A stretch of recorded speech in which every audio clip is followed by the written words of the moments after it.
Let's go to Larry in Spokane, Washington. Larry, you're on the Ken Coleman Show. How are you today, Ken? Larry, I'm living the dream. What's happening? So I'm just going to cut right to the chase. I work in IT in the food supply chain, so my job is essentially essential.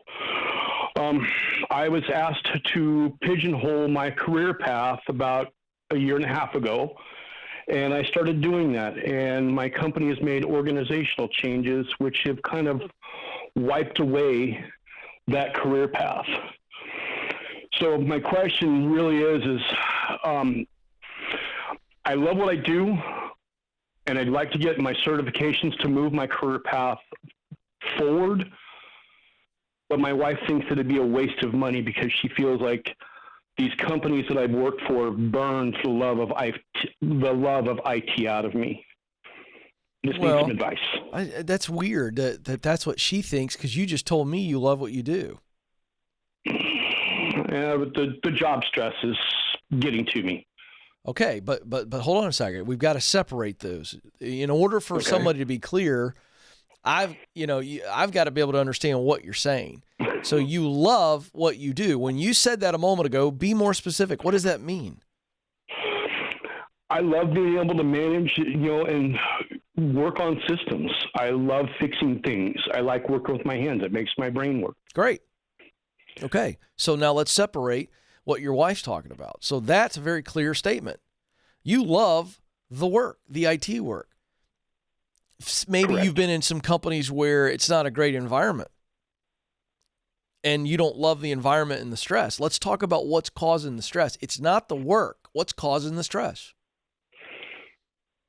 The never-ending dangling carrot. Now be more specific. I love where we're going. What does that mean, the never-ending dangling carrot? Which, by the way, that's a fantastic phrase. What does that mean? Well, I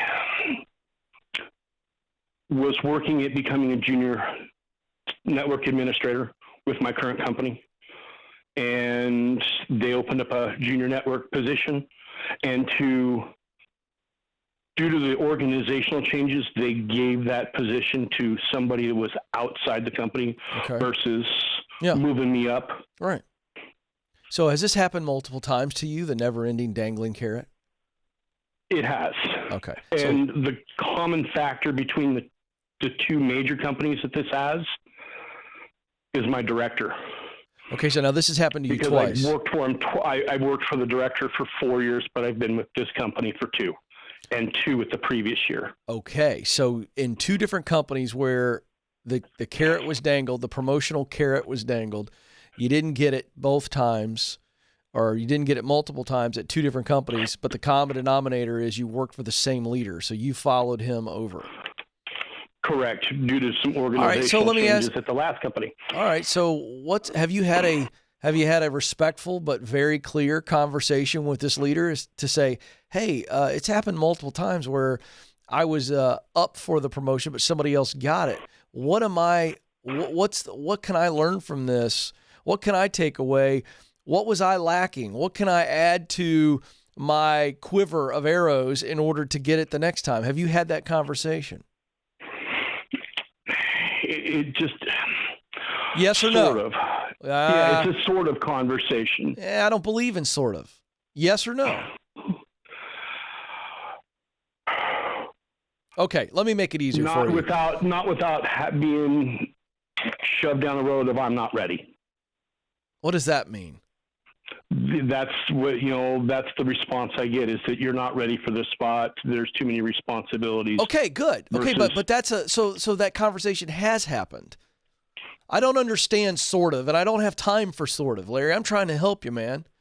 Understood. So what I'm saying is that you've had some type of a conversation, and the answer has been you're not ready, which means you don't have the experience or you don't have the skill set or both. What is it? It's experience. Okay, then. So do you trust that response or do you not believe that response? I trust the response, but there's no clear-cut path on how to get that experience with where I'm at. Okay. So then I think that if that's the case and you say, hey, how can I get the experience? Have you asked that question? No, I haven't, because I've been shut down multiple times. Okay, then I think that you leave once this thing is over. I think you've got to stay right now. That too. Yeah, that's kind of where I've been at with this. I can only go with the evidence you've given me. Okay? And the evidence is I hope that you're seeing clearly when you say, Ken, I've been shut down multiple times.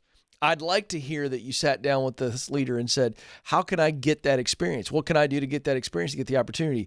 But if you've tried to do that and it keeps getting shut down, then I think you want to take I think your wife's wrong.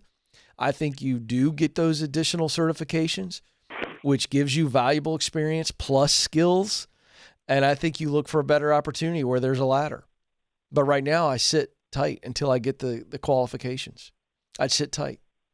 But I think your wife's wrong. I ordered the books this morning. Good man. So. I think your wife's wrong, but let me also defend your wife, because I don't want you to feel like I'm attacking her. I think she's wrong, but I think she's coming at it from she's tired of you getting kicked in the teeth, and that's what she feels.